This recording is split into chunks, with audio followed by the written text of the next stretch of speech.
نام ہے علی بن ابی طالب۔ میں اپنا تجزیہ پیش کر رہا ہوں، نہ کہ کسی اور کا، غلط بھی ہو سکتا۔ تمام صحابہ میں سب سے مظلوم ہستی علی بن ابی طالب، سب سے مظلوم ہستی، جن کی اولاد کا بچہ بچہ ذبح کر دیا گیا، خود بھی شہید ہوئے اور آگے نسل بھی ساری ذبح۔ آج کی رات 21ویں روزے حضرت علی رضی اللہ تعالیٰ عنہ پر حملہ ہوا، شہید تو پھر 2 دن کے بعد ہوئے، موت تو 2 دن کے بعد واقع ہوئی، لیکن 21 کی رات تھی۔ علی بن ابی طالب بن عبد المطلب بن ہاشم بن عبد مناف بن قصی بن کلاب بن مرہ بن کعب بن لوی بن غالب بن فہر بن مالک بن نضر بن کنانہ بن خزیمہ بن مدرک بن الیاس بن مدر بن نزار بن معد بن عدنان بن اوت بن حمیسہ بن سلامان بن عوس بن بوز بن قموال بن ابی بن عوام بن ناشد بن حذا بن بلداس بن یدلاف بن طابخ بن جاہم بن ناحش بن ماخی بن عیفی بن عبقر بن عبید بن الدعاء بن حمدان بن سمبر بن یثربی بن یحزن بن یلحن بن انعوا بعیزی بن زیشان بن عیسر بن اقناد بن ایہام بن مقصر بن ناحث بن زارع بن سمی بن مزی بن عوت بن عرام بن قیدار بن اسماعیل بن ابراہیم بن آذر بن ناحور بن سروج بن رعو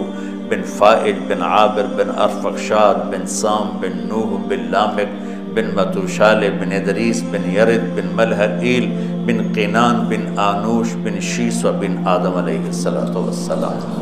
آج ہمارا جی چاہ کہ میں امیر المومنین کا نسب بیان کروں کہ آج ان کی شہادت کی رات ہے، شہادت کا دن ہے، کہ جب اہل شام نے الگ حکومت اپنی قائم کر دی، حضرت علی کے مقابلے میں اپنی حکومت کا اعلان کر دیا تحکیم کے فیصلے کے بعد، اور اس پر خوارج کی ایک جماعت بن گئی، الگ ہو گئے، جنہوں نے پھر بڑی خوفناک جنگیں کی، بڑے زمانے تک وہ مسلمانوں کو نقصان پہنچاتے رہے۔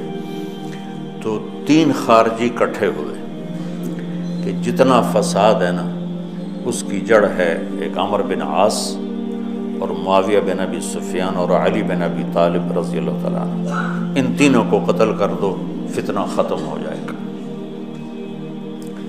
تو عمر بن عاص اس دن آئے ہی نہیں، وہ مصر کے گورنر تھے، فجر کی نماز، تو جو ان کی جگہ آئے وہ مارے گئے، شہید ہو گئے۔ معاویہ رضی اللہ تعالیٰ عنہ پر اس نے وار کیا، لیکن وہ سر سے پھسل کے کمر پہ جا کے لگا اور کمر چھل گئی، لیکن اللہ نے زندگی بچا لی۔ تو عبد الرحمن بن ملجم جس نے حضرت علی کو شہید کیا، یہ آیا ہوا تھا کوفے میں، تو لوگوں نے کہا امیر المومنین یہ اس کے ارادے اچھے نہیں نظر آتے، تو اس کو ہم پکڑ نہ لیں۔ فرمان لگے تو مجھے پھر اللہ کی ملاقات کیسے ملے گی؟ میں تو تم میں نہیں رہنا چاہتا، میں تو اللہ سے ملنا چاہتا۔ حضرت علی کے ساتھیوں نے بڑی بے وفائی کی، بڑی بے وفائی کی، اس لیے میں کہہ رہا ہوں مظلوم ترین ہستی۔ بسر بن ابی ارطاط نے یمن پہ قبضہ کر لیا شام کے لشکر کی طرف سے، اور حضرت عبید اللہ بن عباس رضی اللہ تعالیٰ عنہ کے 2 بچے اپنے ہاتھوں سے ذبح کیے جیسے بکرا ذبح کیا جاتا۔ آل رسول کے 2 بچوں، میں صنعاء میں اس مسجد میں گیا، وہیں ان کی قبریں موجود ہیں۔ تو حضرت علی بے قرار ہو کے نکلے کہ چلو اہل شام کے خلاف جہاد کریں، اور باہر شہر سے باہر جا کے خیمہ لگایا۔ رات کو صبح دیکھا تو ایک آدمی بھی نہیں آیا ہوا تھا، اکیلے تھے۔ تو پھر بڑے دکھی دل کے ساتھ واپس آئے اور اپنی داڑھی کو پکڑ کر کہنے لگے تو کب رنگین ہوگی؟ ایک دفعہ بیمار تھے تو کہنے لگے یا رسول اللہ مجھے لگتا ہے میری موت کا وقت آ گیا۔ میں نے کہا نہیں، تیری موت آئے گی جب اس خون سے یہ رنگین ہوگی۔ جب تیرے سر کے خون سے تیری داڑھی رنگین ہوگی اس وقت تیری موت آئے گی۔ تو اس جملے کو یاد کر کے کہتے تھے تو کب رنگین ہوگی، تو کب رنگین ہوگی۔ چونکہ ساتھی ساتھ چھوڑ گئے تھے تو شدید قسم کی بے وفائی کا سامنا ہوا۔ پھر آگے نسل ذبح ہوا۔ آپ نے حضرت حسین کا کربلا تو پڑھا ہوا، لیکن میں نے جو گلدستہ اہل بیت کے بعد میں نے جب پڑھا تو جو اس کمبخت ابو جعفر منصور نے آل حسن پہ ظلم توڑے، اللہ میری ہچکی لگ گئی روتے روتے۔ کی ساری اولاد کو آخر میں پہلی دردناک سزائیں دی، دردناک سزائیں دی، اور پھر ان سب کو ایک کمرے میں بند کر کے چاروں طرف سے کمرہ ٹائٹ کر دیا، ہوا بند کر دی، گھٹ کے سارے شہید ہو گئے، تڑپ تڑپ کے سب اس میں شہید ہو گئے۔ اس لیے میں کہہ رہا ہوں سب سے مظلوم ہستی ہیں علی بن ابی طالب۔ تو فرمانے لگے اس کو پکڑو گے تو میں شہید کیسے ہوں گا؟ پھر ایک دن دیکھا کہ لوگ گھر گوار پہرا دے رہے تھے۔ آپ نے کہا کیا کر رہے ہو؟ کہا جی وہ آپ کا خطرہ ہے، پہرا دے رہے۔ کہنے لگے کس سے دے رہے ہو؟ زمین والوں سے، آسمان والوں سے؟ وہ کہنے لگے جی آسمان والوں سے کون دے سکتا ہوں، زمین والوں سے پہرا دینے کا۔ بیٹا جا کے سو جاؤ، آسمان والا فیصلہ کرتا ہے تو زمینی پہرے کام نہیں آتے، جاؤ۔ وہ فیصلے آسمان سے اترتے ہیں، زمین پہ نہیں اترتے۔ تو 21 رمضان کو فجر کی نماز میں اس نے آ کے جو وار وہ سیدھا سر پہ لگا تو سر پھٹ گیا، تلوار دماغ میں چلی گئی، شور مچ گیا، پکڑا گیا۔ اب دیکھنا حضرت علی کے اخلاق، لوگ اکٹھے ہو گئے۔ حضرت زینب کو پتہ چلا تو وہ بھاگی بھاگی آئیں اور رونے لگی، واہ ابتا واہ ابتا۔ تو وہ کہنے لگا، وہ لوگ کو پٹی پٹی باندھنے لگے تو وہ کہنے لگا ابن ملجم جتنی مرضی پٹیاں باندھ لو، اب یہ مر کے ہی رہے گا۔ اس تلوار کو 1 مہینہ زہر میں ڈبو کے رکھا ہے، پھر وار کیا ہے۔ تو اس پر تو بڑے سے بڑے حلیم کو غصہ آ جانا چاہیے، وہیں اس کا قیمہ ہو جاتا۔ اور حضرت علی کیا کہہ رہے ہیں؟ بھائی اس کے لیے نرم بستر بچھاؤ، اس کو گرم گرم کھانا کھلاؤ، اسے ٹھنڈا ٹھنڈا پانی پلاؤ۔ اگر میں زندہ رہا تو میں خود فیصلہ کر لوں گا مجھے کیا کرنا ہے، اور اگر میں شہید ہو گیا تو پھر پہلی میری درخواست ہے کہ اسے معاف کر دیں۔ یہ بتانا چاہتا تھا، اسے معاف کر دیں، اور اگر اسے میرے بدلے میں قتل کرنا چاہو تو پھر اس کو تکلیف نہ دینا، بس ایک ہی وار سے اس کی گردن اڑا دینا، اسے تکلیف نہ دینا۔ اللہ، آپ پڑھیں گے نا صحابہ کی سیرت تو سب سے زیادہ فضائل حضرت علی کے، سب سے زیادہ مقام اور مرتبہ تو ویسی جیسے خلفائے راشدین۔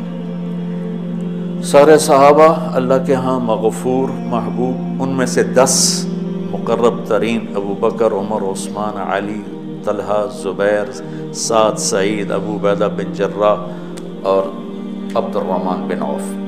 پھر ان 10 میں سے 4 محبوب ترین جو خلفاء بنے، پھر جیسے ان کی خلافت کی درجہ بندی ہوئی ایسے ان کے مقام اور مرتبے کی درجہ بندی ہوئی، لیکن فضائل سب سے زیادہ حضرت علی کے ملتے ہیں۔ اور یہ ایک فضیلت جو حضرت علی کو اللہ کے نبی نے سنائی، ہاتھ پکڑ کر یوں اپنے سینے کے قریب لگا کے فرمایا، اترضی ان یکون منزلک مقابل منزلی فی الجنہ، علی تو راضی ہے جنت میں تیرا گھر میرے گھر کے سامنے ہوگا۔ تو حضرت علی رونے لگے کہ میں راضی، میں راضی۔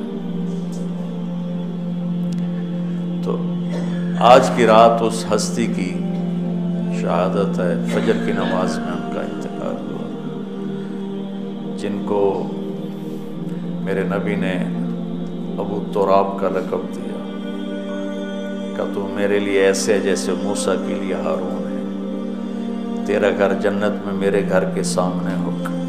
پھر آپ نے اپنی بیٹی فاطمہ سے کہا فاطمہ تو میں یہ دونوں حسن حسین اور یہ جو سویا ہوا ہے، حضرت علی جاگے نہیں، وہ سوئے ہوئے تھے، یہ جو سویا ہوا ہے ہم پانچوں آخرت میں ایک ہی جگہ پر ہوں گے، اکٹھے ہوں گے۔ تو یہ بڑے درجے کے صحابہ میں، اور اللہ کی قدرت ہے کہ اللہ نے کسی خالص ہاشمی کو حکومت نہیں دی، کامیاب نہیں ہونے تھی۔ بنو عباس بھی اہل بیت ہیں لیکن ذرا دور سے، ان کے 35 حکمران آئے،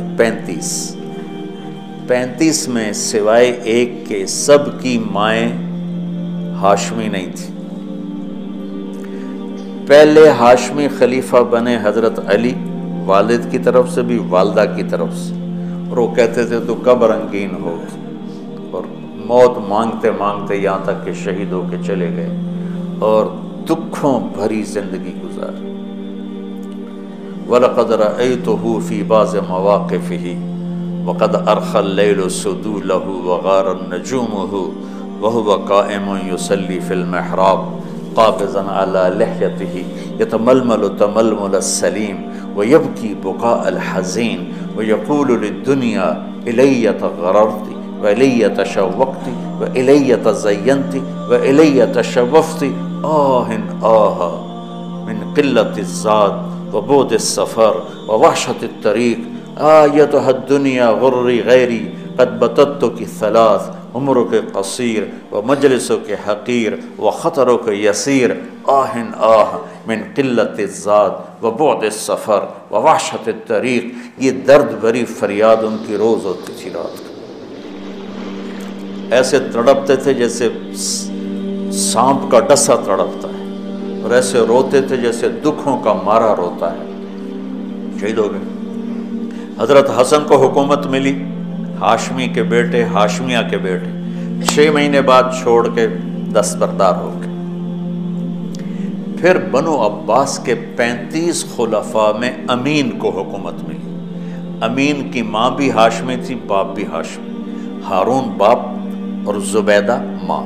زبیدہ ہاشمیہ تھی اور ہارون ہاشمی تھا۔ مامون اس کا بھائی باندی کا بیٹا تھا، امین زبیدہ کا بیٹا تھا، اور ہارون نے زبیدہ کے پریشر میں وصیت نامہ امین کے لیے لکھوایا، اور بعد میں مامون، کہ پہلے خلیفہ امین ہوگا، امین کے بعد مامون ہوگا۔ امین کو 2 سال کے بعد مامون نے قتل کروا دیا اور حکومت پہ قبضہ کر لیا۔ کسی خالص ہاشمی کی حکومت نہیں چلی، اور امام حسن نے حضرت امام حسین کو بلا کے فرمایا کہ میرے بھائی ایک وصیت کرتا ہوں جب انتقال کا وقت، کہ میں نے دیکھ لیا ہے اللہ نے ہمیں نبوت دی ہے، ہمیں حکومت نہیں دے گا۔ حضرت حسن کو اللہ نے اللہ کے نبی والی فراست دی تھی۔ امام حسن اس فراست کے مالک تھے جو اللہ کے نبی کو اللہ نے دی تھی، وہاں سے حصہ ملا تھا فراست کا۔ عجب عجب باتیں فرمائیں۔ جب حضرت علی نے مدینہ چھوڑنے کا ارادہ کیا، ابا جان مدینہ نہ چھوڑو، مدینہ نہ چھوڑو، آپ اکیلے ہو جاؤ گے، آپ تنہا ہو جاؤ گے، مدینہ نہ چھوڑو۔ تو امین کو مامون نے قتل کروا دیا، اور پھر اس نے خود 20 سال حکومت کی۔ تو اللہ تعالیٰ نے اہل بیت کو حکومت سے گندہ ہی نہیں ہونے دیا۔